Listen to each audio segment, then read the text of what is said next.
Hey, it's Brad, and welcome back to the Bandwidth Tapes. Today I'm talking with legendary timpanist, educator, and musical instigator Jonathan Haas. And this one has threads that run right through my current hometown of St. Louis, Missouri. Jonathan's journey goes from growing up in Chicago to coming down to Wash U, specifically to study with Rich O'Donnell in the incredible percussion section of the St. Louis Symphony. From there, he lands at Juilliard to study with Saul Goodman, starts subbing with the New York Philharmonic, and somehow finds himself bouncing between Emerson Lake Palmer arena tours, New York studio dates, contemporary music ensembles, and an eventual 20-year friendship and collaboration with Frank Zappa. We talk about the wild origin story of the Philip Glass double timpani concerto, the art of being flexible as a timpanist in any setting, Zappa, censorship, and Jonathan's ongoing work at NYU, including a powerful new percussion ensemble album featuring pieces by Lenny White and Tim Adams. Here's my conversation with Jonathan Haas.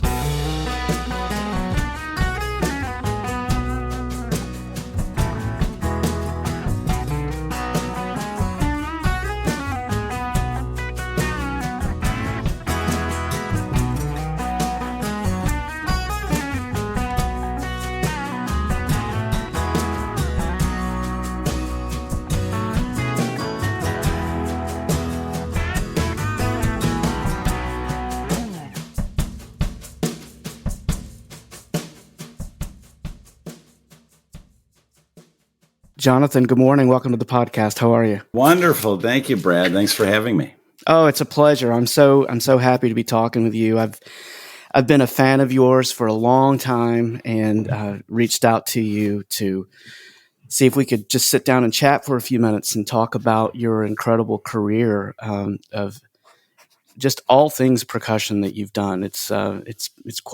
You have quite a resume, sir. It's pretty amazing. Thank you. And it started in St. Louis, your hometown. I know. That's cool. Yeah. I want to talk about that. I guess, let's just start there. I think the most important question I can ask you of this entire conversation is, what are your feelings about Provel cheese? That's what I got to know. Because I've only lived here for 3 years. I'm originally from Atlanta, Georgia, and I have mixed feelings about Provel. I'd love to know your thoughts about it as a Chicago boy. No comment, because I still want to be able to come to St. Louis and Chicago without any problems. So yeah, let's move on from the cheese discussion. Yeah, it's a polarizing topic to talk about, the Provel. When I tell people that I live here now, that's funny enough. The first two things that come up are usually toasted ravioli and Provel. I'm like, wow, that's okay. Okay, well, welcome to the Midwest, I guess. So you're originally from Chicago, is that right? Yeah, born and raised in Chicago, and went south for college. So what led you to coming down here to St. Louis, to Wash U? Well, the number one reason was to study with Rich O'Donnell. Rich O'Donnell was the principal percussionist of the St. Louis Symphony. And we had read an article that had come from the St. Louis Post-Dispatch. We got it up at the Sun-Times in Chicago, that Rich was teaching at Washington University in St. Louis. I was looking for a great liberal arts college, and I wanted to continue my studies as a percussionist. And there was this great article that my mother was my clipping service. My entire career is based on her sending me communications about what's going on in the world. Thanks, Mom. And she was the best. And there was this great feature article about Rich, and that was the reason I went down to Wash U. That's amazing. Yeah, and the St. Louis Symphony is a world-class orchestra, and they have been for a long time. I just recently had William James on the podcast, who's the principal percussionist now in the orchestra, and they're amazing. Was Slatkin there at the time when you were in St. Louis? Well, I was there when Susskind handed over the orchestra to Slatkin I was there during the end of Susskind and the beginning of Slatkin. And my first recording job that I ever did was the Jeffrey Siegel Gershwin. I think it was a triple album that St. Louis did. And I had been asked to play Cuban Overture and watch John Kasica do Porgy and Bess on the first take. And Wow. Slatkin said, anybody have anything they want to do? And Kasica looks up like, don't raise your hand, whatever you do, because I just laid that down the first time and it's not going to get any better. And it remains one of the iconic performances and recorded performances of the overture. But I also was there when Semkoff was in St. Louis. So I had 3 music directors. Wow, that's a lot of experience with some wonderful music directors in a fairly short amount of time. I imagine I imagine you absorbed a lot of great information from them in that time you were there. Oh, that's what led me into my life as a musician. That was the catalyst. The opportunities that Rich O'Donnell gave me. I was still an undergraduate student, and that really is what did it. And I was also studying with Rick Holmes, with John Kasica, Tom Stubbs, and Rich. There was a year's period in which I was taking 4 one-hour lessons every week, driving between U City and going downtown to John Kasica's house, and then Rich O'Donnell was, Rick Holmes was out in the suburbs, and it was the greatest year of my life, because not only the personal growth and the information, but I became friends with everyone, and that was very meaningful to me. What were you studying with each of them when you were during that time? Well, Rick was, I was studying timpani. Mm-hmm. With all of them, I was studying music. So not to get too romanticized about it, but they all were musicians, and at the highest level. John Kasica, I did my mallets. And these were the days in which, because of David Friedman's influence, and John Kasica as well, when he was at Juilliard, they were the first ones to begin playing Bach on marimba, on vibraphone. We, of course, have the legendary recording that David Friedman did, in which he played over the changes of the saraband and the sonatas and partitas. Mm-hmm. So John Kasica was good friends, and so he introduced me to the world of mallets, orchestral mallets, but most importantly to Bach, and the ability to take a vibraphone, which is one of the most extraordinary instruments. Other than the harp, there's no instrument that can do quite what the vibraphone can do, and apply it to these pieces that remain some of the best compositions ever composed. Tom Stubbs, I did a lot of cymbal work, because he was the legendary cymbal player of the St. Louis Symphony. And Rich O'Donnell, we did a lot of contemporary music. I was with Rich when he was working on, he had built the first digital synthesizer. He had built one that was analog, and he was one of the pioneers of digital computer construction. And with that came music, pieces that he had written, that I was playing. Then, of course, the iconic works of the 20th century that Rich was a specialist in. So I had it all, and boy, I was the most fortunate person to be with all of them at the same time, and I started subbing with the St. Louis Symphony as a result. Yeah, then you were able to go and play with the ensemble and watch them all apply everything that they were showing you in your lessons, which what an incredible education, as well as what you were doing privately. That's amazing.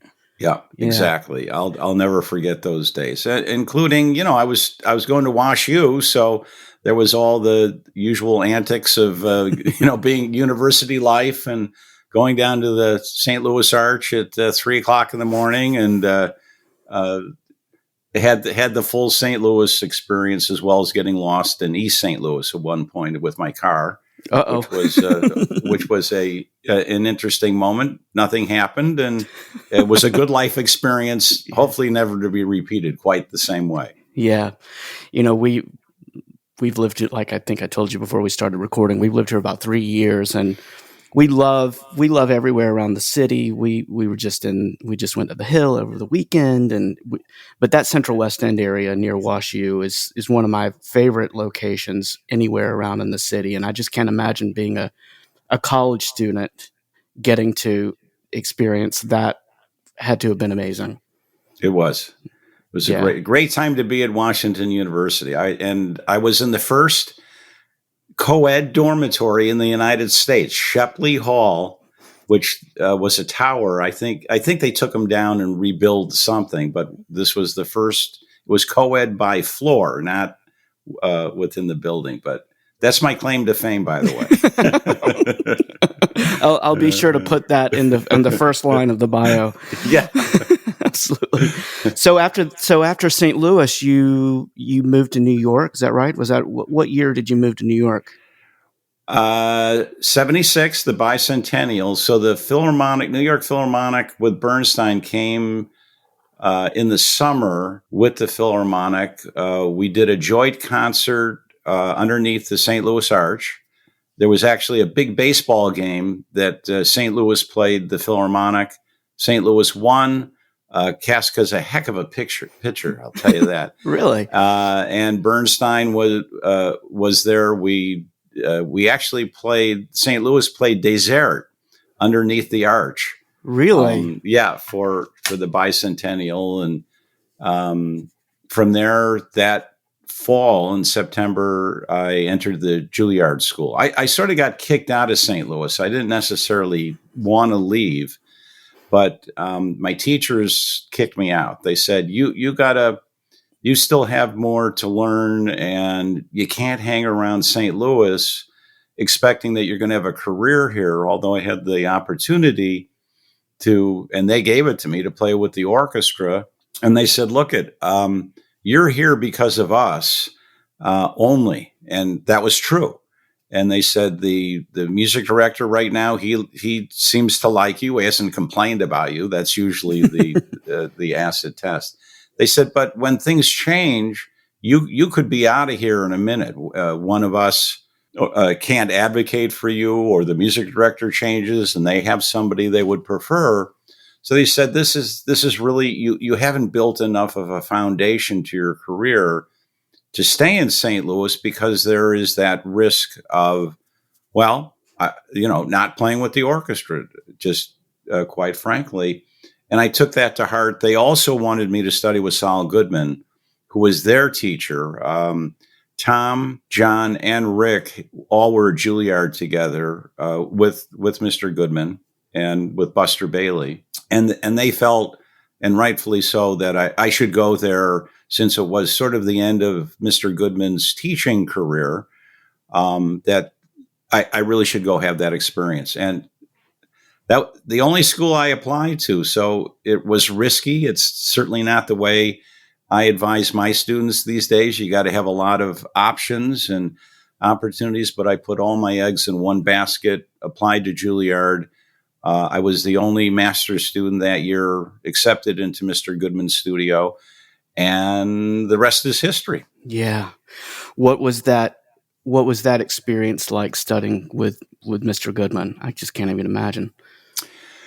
Well, that was, I stayed for 3 years to get my master's degree. You can get it in 2 at Juilliard, but it just wasn't enough time to cover everything that I wanted to with Mr. Goodman. And it was the most exceptional and unique experience I've ever had as a student. And I try to transmit it as best I can in my teaching in the past 40 years. Wow, boy, time flies. And he was just a very gracious and generous and very honest person. When you did something and he didn't like it, you knew he didn't like it. You could just look over, and he would scrunch his face up like he had just eaten a lemon, and you knew that was not the way that passage would go. He was also very, very funny. And he was just delightful to be around and very inspirational. He loved music throughout his career as much as anybody possibly could. That's wonderful. So I had Glenn Velez on the podcast a year or so ago, and we talked about living in New York. And around that time, he was playing a lot with Steve Reich at the time. And what was that period like for you? Were you playing a lot of contemporary percussion music in the city at the same time you were doing your master's, or what type of music were you playing out of the university at the time?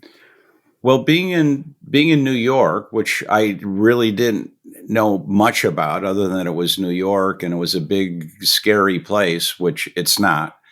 It's big, but it's not so scary. There was a lot going on that I learned very quickly, suited my taste and what I wanted to be doing. And it was everything from playing with Emerson Lake and Palmer and going on a huge rock and roll tour. I was subbing with the New York Philharmonic because of my experience and my association with my teachers, because they had studied with Walter Rosenberger, who was the principal percussionist.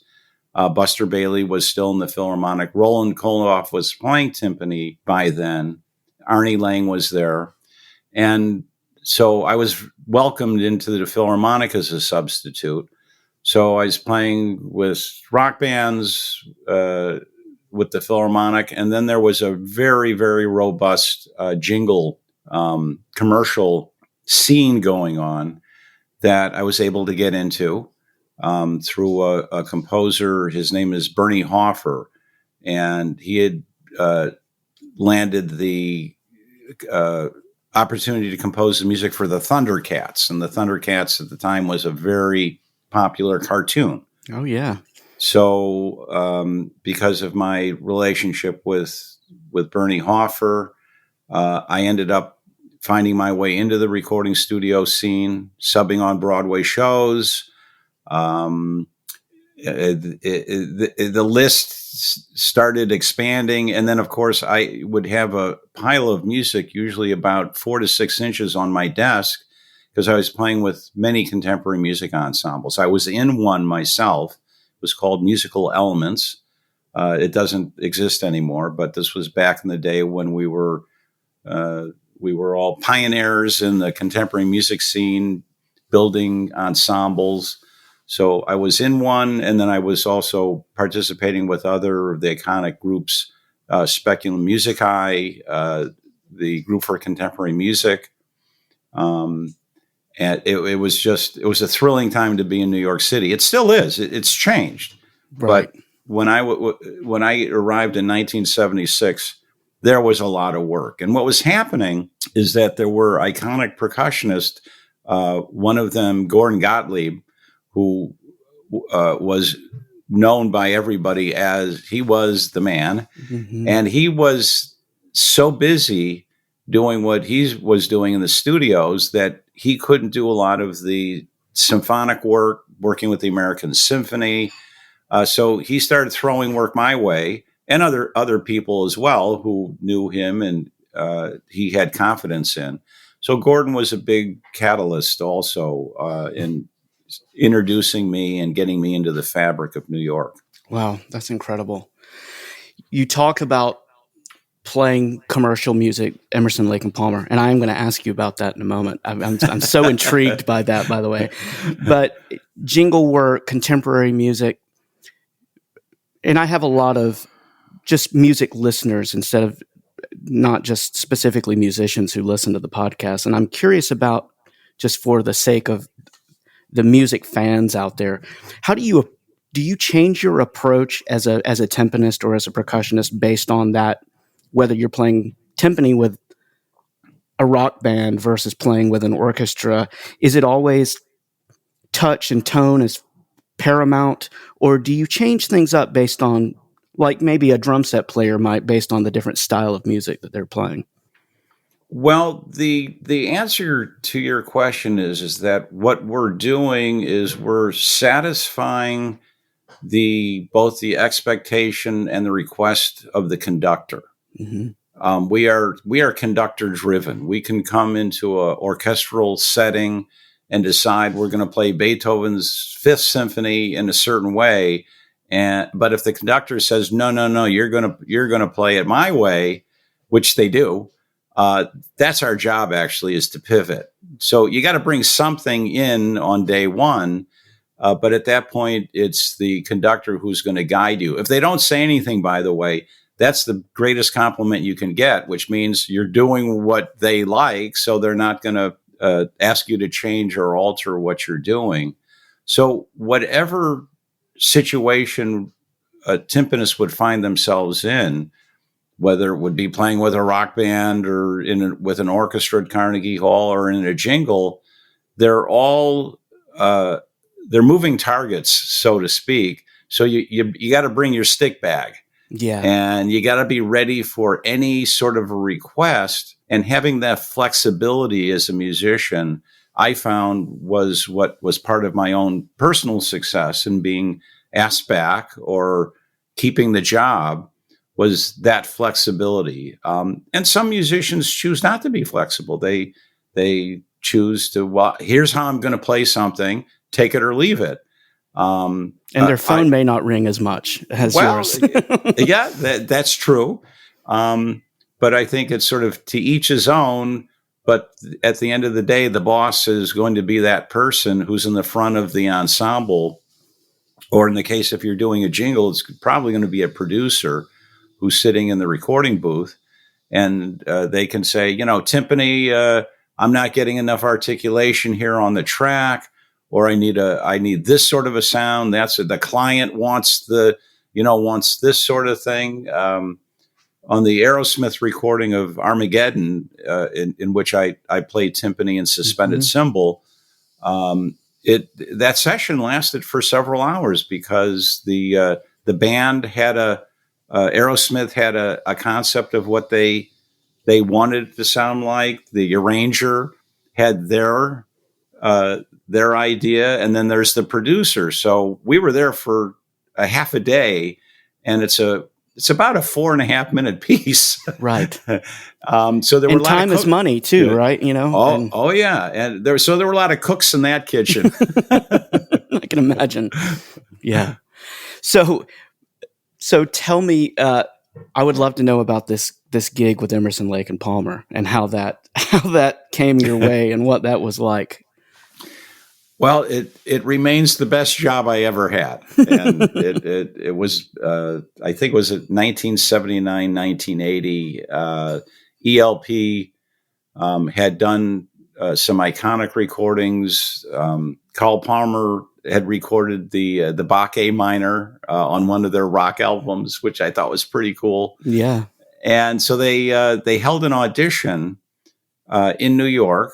I was still going to school. I was at Juilliard, and myself with all my buddies, we all went down to Carroll's studios, and you could play whatever you wanted. And Keith Emerson and Carl Palmer and Greg Lake all were sitting at a long table, and you came in and you did your thing. And what I played David Friedman's etude out of his dampening and pedaling book, number 25, which is my personal favorite. Let's see, what else did I do? I played the Trepak on tambourine, because St. Louis had a very special way of doing it in for the lack of a better description, sort of a Russian approach to playing it. Very fancy, very flashy. And then I played a snare drum solo that John Kasica had written for Buster Bailey called Buster Bees, which was all of Buster's chop busters in one etude. And and I played Ballad for the Dance, Mr. Goodman's piece on timpani, and the guys loved it. So we actually auditioned for the rock band, everybody who went, and we were selected, handpicked by the guys hearing us play. Wow. How big was the ensemble? How big was the orchestra that toured? I believe, don't quote me, but I think we were 65 people 65 musicians, and it was supposed to be a world tour that was going to last perhaps a year. And we were on a tour circuit in which Elvis Presley was ahead of us by one city, and the Rolling Stones were about 3 cities ahead of us. And on our opening, I think we opened in Nashville, that the entire light grid, which they'd spent $1 million on, and it was an experimental lighting grid that it wasn't quite yet digital back in those days, but it was highly automated. It collapsed between our rehearsal the day before, and when we woke up the next day, which was supposed to be our first performance, the entire stage basically had collapsed into itself. Oh, so my. that was an expensive fix. Elvis Presley was on his last leg of his career, and at the same time, the Rolling Stones were in Florida, and the Hells Angels created a riot at one of their gigs. So what happened is the entire Eastern Seaboard closed all the venues because they were worried about riots. Back in the late 70s, late 70s, early 80s, yeah, everybody was uptight. I mean, there was a lot of things going on in society. Sure.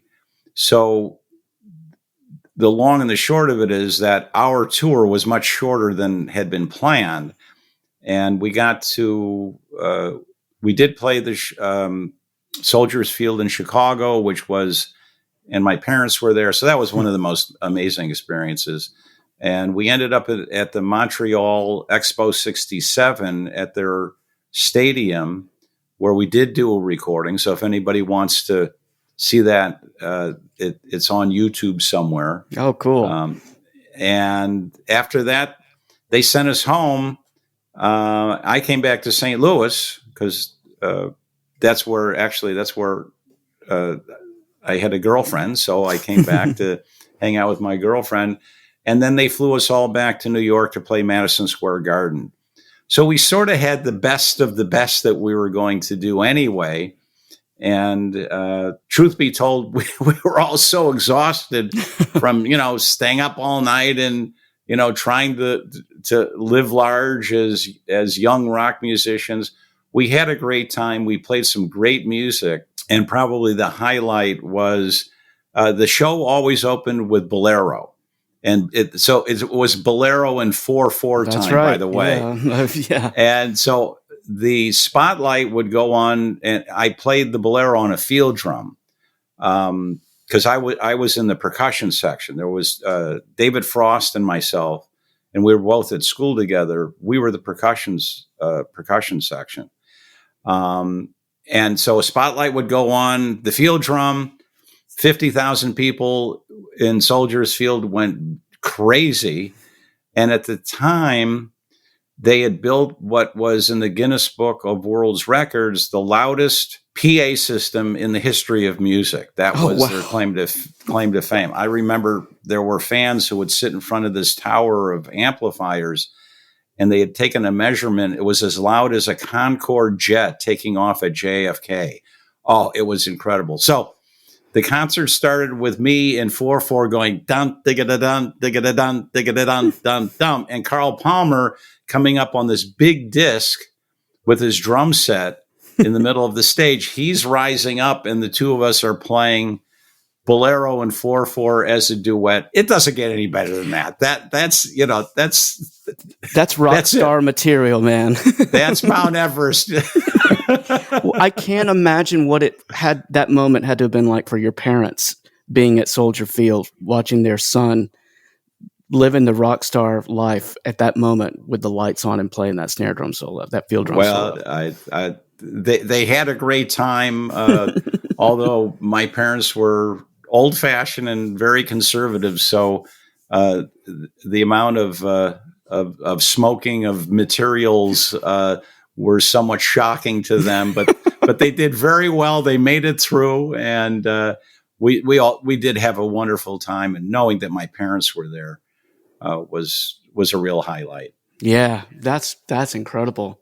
That's what an experience. What an experience to take through your career. I mean, Yeah. that's amazing. And then you also, in reading about you, and I remember buying this album when it was out and seeing your name on it. It may have been one of the first times I saw your name. Was the Zappa's Universe album that you did? Yes. Yeah. Yeah. And I've seen some videos from the percussion ensemble that you, I think it was the NYU percussion ensemble, doing some Zappa music. Obviously, was Zappa were you a big fan of his music? How did all of that, his music, kind of come into your life?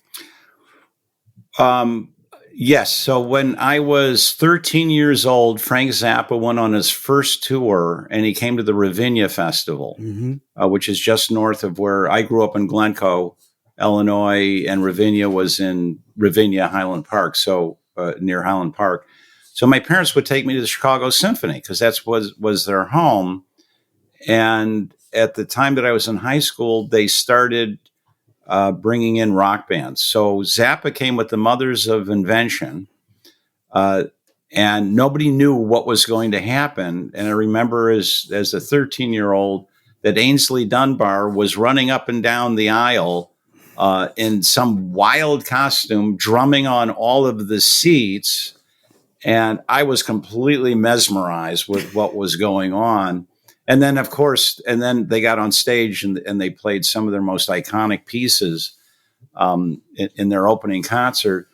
And it sparked something. I didn't know it at the time, but I just found it very freeing and very inspiring to see people expressing themselves the way that the Mothers of Invention did. That summer, Mahavishnu Orchestra went on their first tour, so I got to hear the first iteration of Mahavishnu with Billy Cobham playing, and that was kind of it. I went, that's all I want to do in my life is to try to learn how to play music at that level and like that. So it was very inspiring. And then I followed Zappa, went to his concerts, and lo and behold, he did a project with Pierre Boulez, and he did an album called The Perfect Stranger. And Zappa was very interested in the music of Edgar Varese. Yes. And this album called The Perfect Stranger, I'm back in New York now at this point, and something just resonates with me. Sorry for the pun, but it did. And I thought to myself, gee, wouldn't it be great to do a concert of The Perfect Stranger, of the Boulez album with the group into Contemporarium, and do Varese's Désert on the first half?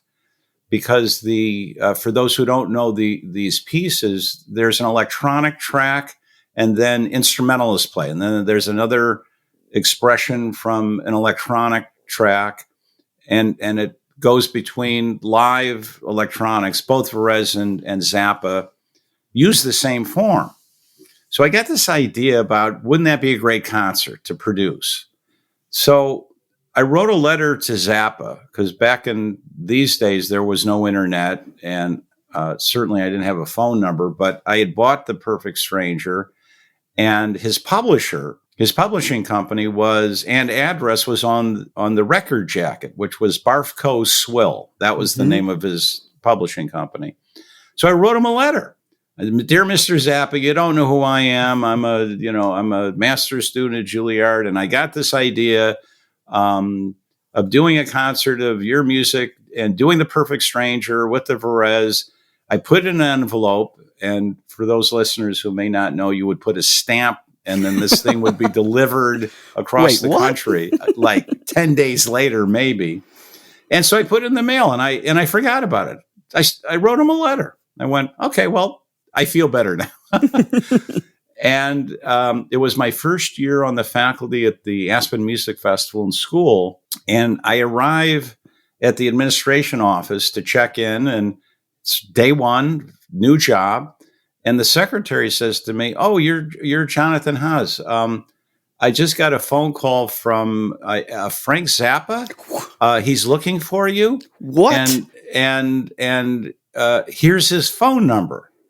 And I looked at this lady and I said, how would you know that? I said, I thought she was joking, right? Sure. I would was have too. Like, ha, ha, ha. And she says, "No, I'm not making it up. Here's the phone number." So I went home and I called the number. I went, "Holy cow, what is this?" I called the number. It's picked up. And I go, "Hi, this is Jonathan Haas." And before I could even say, "I'm looking for Frank Zappa," Zappa started screaming at me on the phone. "I know what you want to do. You want to do a concert and play one of my pieces and then put a whole bunch of other composers' pieces on. And I don't like those. And everybody's going to come in a big audience to hear my piece, but they're only going to hear one piece." And he really went on and on. And I said, is this Frank Zappa?" And he says, "Who the heck do you think it is?" And I go, "I wasn't sure." I said, "But you must have read my letter that I sent you." He says, "Well, yeah." He said, "That's how I found you. You didn't leave me your phone number. So I called the Aspen Music Festival because you told me that's where you would be." And I said, "Well, if you read my letter, I said that I wanted to do The Perfect Stranger, which is the entire album that you recorded." And he got silent, went silent. And I go, "Are you still there?" And he said, "The Perfect Stranger is the name of one track. It's not the name of the album." And I said, "Oh, well, Mr. Zappa, I thought you had modeled your album from the Varese Desert and that it was a companion piece inspired by Desert." And he says, "Hey, that's a good idea." And I go, "Really?" He goes, "Yeah." He said, "But that's not the name of the album." And I said, "Well, I'm sorry. That's what it looked like to me." And 10 years later, we did that concert at Avery Fisher Hall. It was sold out. You couldn't get near the place. There was a line of tickets that went around the entire building at Lincoln Center. And we did exactly that concert 10 years later. It took 10 years for me to figure it out, but I did. Wow. That is incredible. What what an amazing story. Yeah, and we became good friends. I mean, I ended up going to Laurel Canyon, and he asked me to come to his house. Went to his studio, listened to a lot of music. He actually gave me something nobody knows about this. He wrote an opera called Hunch and Toot. It's about a spider that comes down from Mars to attack the Earth. And he gave me the libretto for Hunch and Toot and the main themes of the piece. Unfortunately, that didn't go anywhere because it was still in sketch. And as we all know, Zappa died early. He died young from prostate cancer. And but I had 20 years of a relationship with him that I will never forget. And some of the escapades that he and I were involved with remain some of my fondest memories and some of the most inspiring. Yeah. Wow, that is incredible. Thank you for sharing all of that. That's amazing. Yeah. and I still play his music. I mean, I do the other thing that came with my relationship with him was my ability to get permission from him, which lots of people haven't, but I did for arrangements that I made of the Black Page. And then there's a whole number of arrangements that were done for percussion ensemble, which made perfect sense. And he was very supportive of it. And I was fortunate because when he died, I got to know his wife, Gail Zappa, who was controlling the Zappa Family Trust. Mm-hmm. And she and I also became friends. She ended up trusting me because there was a real trust problem within the world, because the Zappa family was feeling as though, and rightfully so, that a lot of what Frank had written and composed was being pirated. Mm-hmm. So she was very, she was sort of locked down, and I found the key, and we became good friends. It's also the period of time when Zappa was a expert witness in the subcommittee hearings on censorship. That's when I first met him, and I actually tried to get him to come to the Peabody Conservatory, where I was teaching at the time, because he was coming to Washington D.C. to do for his testimony, and it wasn't the right time for the school, because they were concerned about what the Baltimore State Legislature would say, funding. And there was great derision in the country over censorship, very much somewhat like today. I mean, different, but same. Yeah. With the First Amendment rights, free speech. And Zappa, who was noted all the time for his advocacy, felt that First Amendment rights were the most important that we had. And his music, his lyrics, his stories all reflected that need for freedom and expression. Yeah. He was a great advocate. Yeah, I remember seeing the video of him speaking, testifying for that in front of that group. It's really powerful to hear what he says. Yeah, it's amazing. I'm just glad I would not have wanted to have been Tipper Gore at that point. Nope. because he did let everybody really have it. And, yeah, he sure did. And he was a brilliant man. He was a genius. Yeah, just simply put, musical, politically, philosophically, a unique person, and that I had time and the opportunity to get to know him. I find it real treasure. Yeah, and what a full circle moment for you to that kind of be the springboard for you as a wanting to be a musician to eventually get to work with the person where it all started. That's amazing. And I got to tell him too. Oh, that's great. That's and wonderful. Thank him. Yeah. I'd like to ask you about the commission for the double fantasy for two timpanists, the Philip Glass concerto. Mm-hmm. I'd love to know the origin of that and how that all happened and your involvement in the writing of that piece. It has a connection to Zappa, so it's an excellent segue. One of the hallmarks of my own career trajectory and planning was my interest in timpani as a solo instrument, or an instrument that would be in a opportunity other than a big symphony orchestra. So that it was a solo is somewhat misleading, although, I played the Carter solos and things like that, but it was more timpani and chamber music.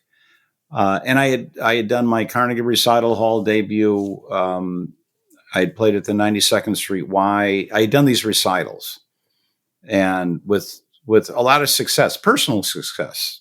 A lot of people didn't like the music, but that's not why I was doing it. And I was also having a great time. So I'd done a lot of things with timpani that nobody had or hadn't for a long time, including a jazz ensemble, Johnny H. and the Prisoners of Swing, in which I collaborated with Ian Finkel. We brought back music that originally had been composed and recorded in 1926 by Red Nichols and the Five Pennies, and it turned into a whole jazz timpani life, so to speak. And after having done several of these projects, I realized that I did not have a concerto for timpani. And at the time, Bill Kraft had written his timpani concerto, the first one, with great success. And Trepnin had written one many years prior. There wasn't that much around. I had also recorded some concertos that were written in the classical period for multiple timpani, 6 timpani, an orchestra, a piece for 8 timpani, oboe, and orchestra. They're all on the, they got re-released on the CRD record label. So I had done these things, and I went, I still don't have a concerto. So my first pick was Frank Zappa. And I had the opportunity, although he was very sick and was unable to fulfill it. But I did ask Frank for a timpani concerto. He was my first ask, and that didn't work out because of his health issues. He agreed to do it. Actually, he said that he would write me one, but it didn't happen. So when Frank died, I still wanted to do it, and I was a huge fan of Philip Glass. I didn't know him, but I loved his music. I had seen Satyagraha was done at the Brooklyn Academy of Music with the Brooklyn Philharmonic. I was in the audience for that, and I was so enamored with both with the piece as well as with the music. So I said to myself, maybe Philip Glass would be the right person. Now we're going to go full circle. So I tell my parents I've got this idea, and lo and behold, in the mail, my mother would mail me these clippings. She was my press clippings. Turns out that she finds a little notice in the Chicago Sun-Times. She clips it out, sends it to me with little yellow highlighter. I still have it. And there is mention that Philip Glass had written a piece for timpani and double bass for the incidental music of a production in Massachusetts of Endgame, of the theater piece Endgame. And she underlines it and she mails it to me. And I go, oh, that's interesting. So at the time, Philip Glass was both a member of Local 802, which is the union in New York, and he was also, he was driving a taxi cab to make money and to support himself and his projects. So I was able to look up his phone number in the union directory, and I called him. And I said, hi, I see that you have written a piece for double bass and timpani, and I'd like to perform it. I've been doing some recitals. And so Philip says, okay. He said, I didn't write it as a concert piece, but if you'd like to come and see the music, you can come down to my house and I'll give you a copy. So to this day, he still lives on East 3rd Street in the East Village. And so I took the subway downtown. I go to his house. He was the nicest. He still is. He's the nicest guy. I come inside, shows me the music. And then I said, could I work on this? Can I do a little experimenting with it? He says, absolutely. So long story short about this part of it, I got his permission to perform it as a public performance. This was at the 92nd Street Y, which is a famous performance venue in New York City. I did a timpani recital, and the audience liked it. And what I did is I took the double bass part, and halfway through the piece, I played the double bass part on timpani, and I had the double bass play the timpani part. Oh, cool. So we switched so that I wasn't just playing, 2 notes or 3 notes, or they're actually 4 if you play the original. All right, so that went well. Now I know Glass. Zappa no longer is going to be able to write me a timpani concerto. And so I go to Glass and I said, I've been thinking about a timpani concerto. Would you write me a timpani concerto? And he says, I have no thought in my head. I don't know what I would write. He says, but I like you, and yes. So he agrees to do it. And I have to go and raise the money. So I go to an organization called Meet the Composer, which at the time, I don't know if they still exist, but this was a funding organization that would pay for, as an example, a timpani concerto written by Philip Glass, but it's public funds, so you had to apply, and then there would be a jury of learned musicians who would decide whether your project was of merit. So the application process required finding 5 orchestras that had geographic distribution throughout the United States, so that you were serving small cities, large cities, rural areas of the United States. So I had to find 5 orchestras, convince them to join a consortium of orchestras that would commit to playing the concerto. I would be the soloist, of course. And so off I go. And this was the day, no internet, no such thing. We had telephones, and there was something called long distance calls. And over a 2-month period, I rang up a $3,000 phone bill. I called virtually every orchestra in the United States and came up with the consortium of Anchorage, Alaska, Phoenix, Arizona, St. Louis Symphony, the Peabody Conservatory, and the American Symphony, which I was playing with at that point, right? Because I was in New York, and you have to get their tax filings. I had to get 10 scores from Philip Glass. So at the end, I had a pile of paper that weighed about 40 pounds of paper. So now I have to deliver that 40 pounds of paper to Meet the Composer, which was on 73rd Street and Broadway. So I bought a wagon, like a red wagon when we were kids. I put all the papers in this red wagon. I lived on 66th Street, and I hiked up with the 45 pounds of material to Meet the Composer, take the elevator up.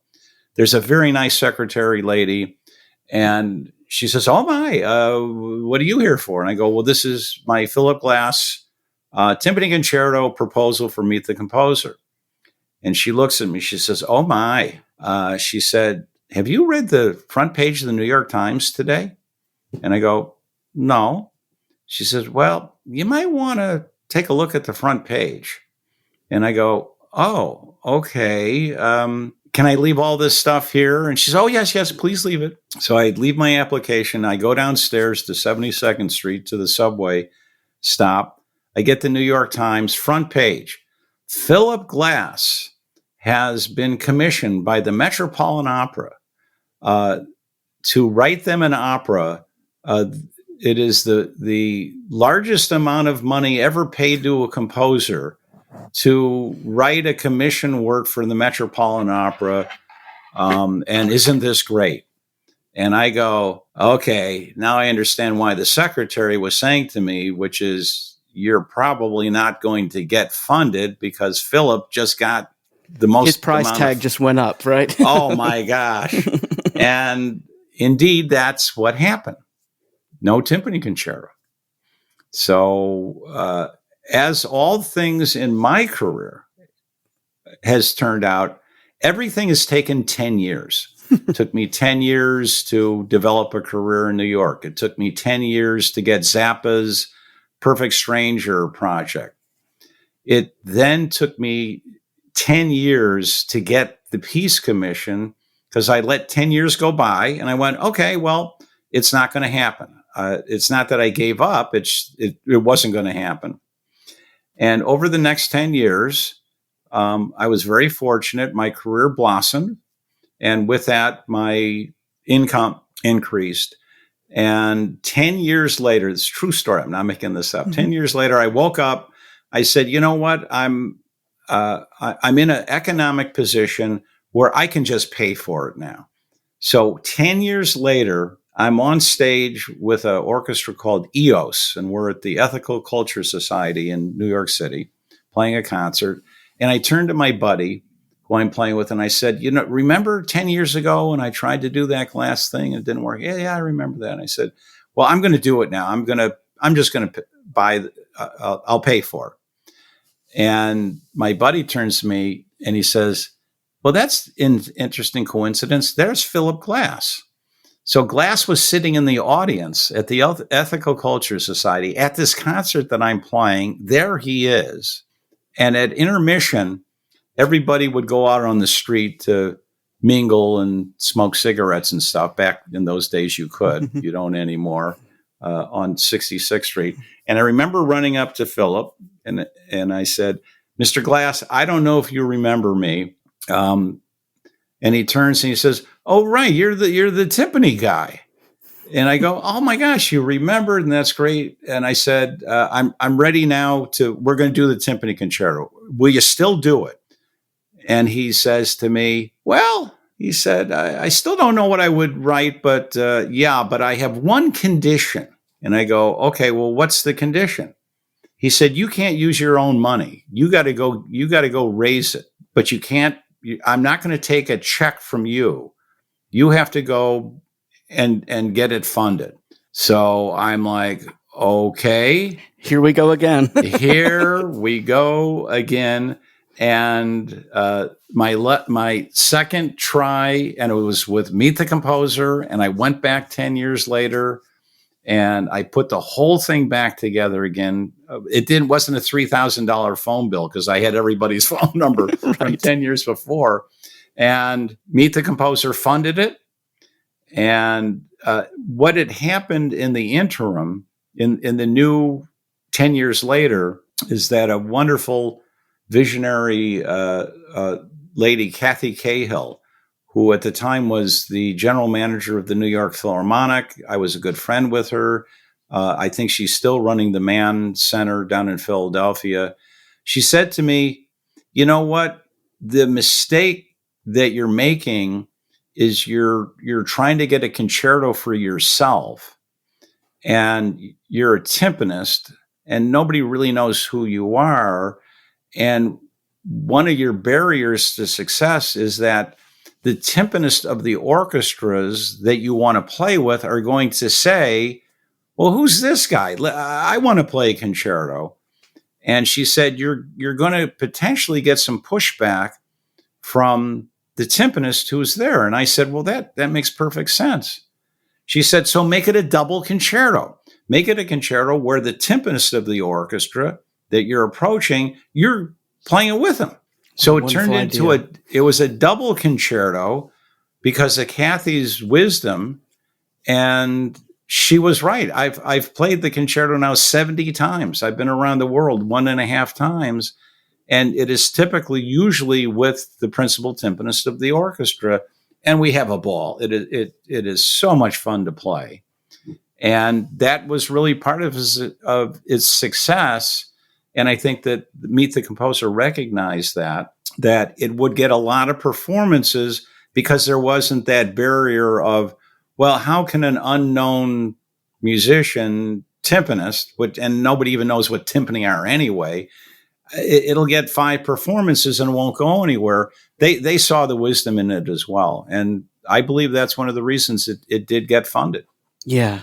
And it's been recorded many times now, right? I mean, several good, amazing recordings. I know I can't remember how many recordings have you played on of that? Well, Evelyn Glennie and I did it. We did it with the Royal Liverpool, Jerry Schwartz conducted. And that's the orchestral recording that I did, was the first one. And then Gary Cook and I recorded it. There was a wind ensemble That's version. right, yeah. With the University of Arizona. That was a long time ago. In fact, I just wrote to Gary this summer, and he's doing well. So I'm on 2 of those recordings. I know other people, it's been played. In fact, it's probably Glass's most played concerto. Yeah. And when I asked him about that, he looked at me like, I can't even believe that's what happened with that piece. He was not expecting that as the outcome. Yeah. And I was hoping for it. So yeah, it's a wonderful piece. What I find interesting too is that, so I grew up in Atlanta. I studied with Jack Bell from the Atlanta Symphony for years. And we went this entire period, you can correct me if I'm wrong, without having double concerto for timpani. And I think the Oliverio was written around the same time the Glass Yep. was for Paul and Mark Jančić. Yep. Yeah, which is interesting. Well, the first one was just a single. And so Mark was with me at the Aspen Music Festival for several summers, many summers. And so I had the success with the double. There was still just the single, the Olivero. And Mark, I believe that he may have been inspired by the success of the double, which was the second one, where he and Paul ended up playing that together. So, we all support each other. We inspire each other. We meaning all of us in the percussion world, musicians, and to watch that process go forward, it's amazing. It's what it's all about. That's right. It is. Before we go, I want to ask one last thing. In doing some research for this episode, was looking at some music, and I saw a pre-release of an album that's about to release of the NYU Percussion Ensemble, playing some pieces with you conducting, with Lenny White and Tim Adams. I was hoping maybe you could tell me, the amazing Lenny White, and then Tim Adams, who is now at the University of Georgia, which is near where I grew up, which is really kind of fun. He's also a Georgia guy. Uh-huh. I was hoping maybe you could just talk a little bit about this new album that's about to release. Well, thank you for mentioning that. This is a project that is very, very important to me and to Lenny and Tim. And the background is that during COVID and during this period of time in which Black Lives Matter became a international issue of great importance, I reached out to both Tim and Lenny. Lenny is my colleague at NYU. He teaches in the jazz program. Tim, of course, one of the most iconic musicians. We've known each other for a very long time. And in some very deep discussions that we're having about what's going on in the world and what needs to be fixed, what needs to be stated, what needs to be done as musicians, I came up with the idea of commissioning a piece from Lenny and Tim, much different pieces. And this was at the same time that the record company CRD, which I've mentioned, released my multiple timpani concertos from the classical period. They were reimagining their record label.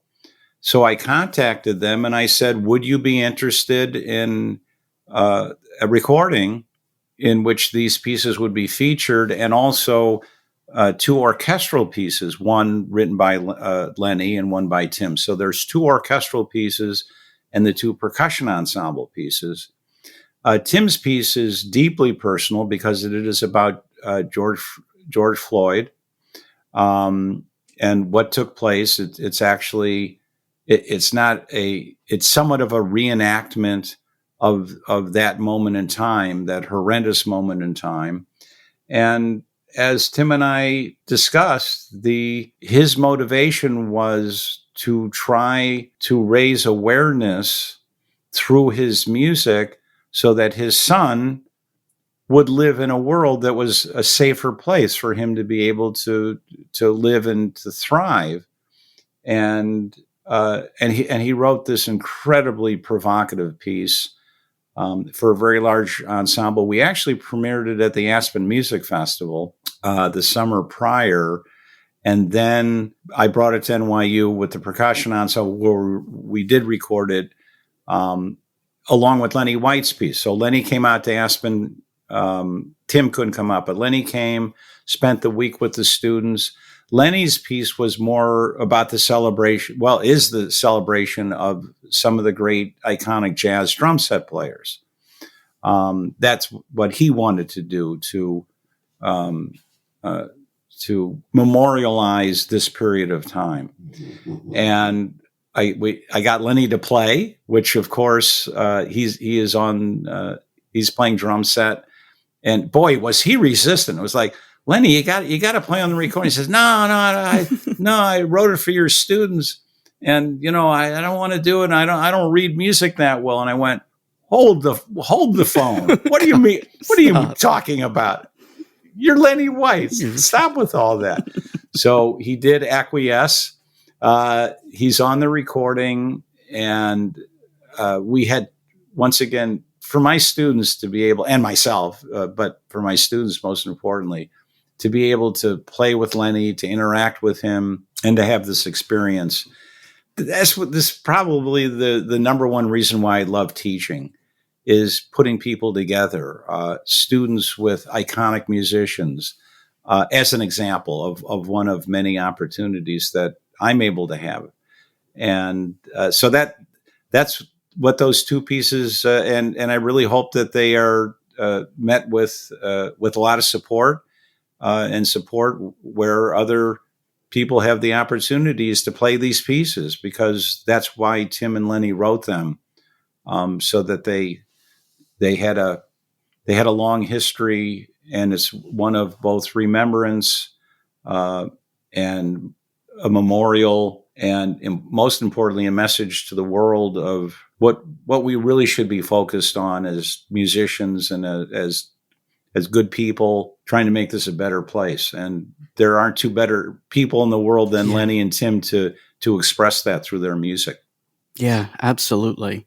Well, by the time this releases, the album I think will be out, and I do encourage everyone to go. I've listened to, I think maybe 2 tracks of it have already been pre-released, and I listened to them, and it's amazing, wonderful compositions, and just the way that they were recorded and performed are fantastic. So kudos, bravo to you and your ensemble for job thank well you, done. Brad. Yeah, it was a big team effort, and everybody rose to the occasion, and it was important in the doing of it, and it is important for people to take a moment and to give it a listen, and we all appreciate your advocacy too for spreading the word.